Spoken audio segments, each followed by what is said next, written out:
சிவகங்கை சிவகங்கை மாவட்டம் திருப்பத்தூரில் அமைச்சர் பெரிய கருப்பன் ஒரே ஒரு வாக்கு வித்தியாசத்தில் தோல்வியை தழுவியுள்ளார்.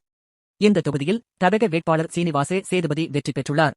திருப்பத்தூர் தொகுதியில் திமுக சார்பில் அமைச்சர் பெரிய கருப்பன், பாஜக சார்பில் திருமாறன், தவக சார்பில் சீனிவாசே சேதுபதி, நாம் தமிழ் கட்சி சார்பில் ரம்யா மோகன், சசிகலா கட்சி சார்பில் உமாதேவி ஆகியோர் போட்டியிட்டனர்.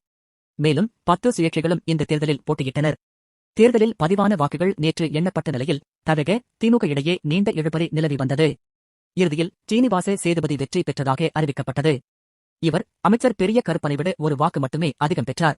பெரிய கருப்பன் 83,374 வாக்குகள் பெற்ற நிலையில் சீனிவாசே சேதுபதி 83,375 வாக்குகள் பெற்று வெற்றி பெற்றார்.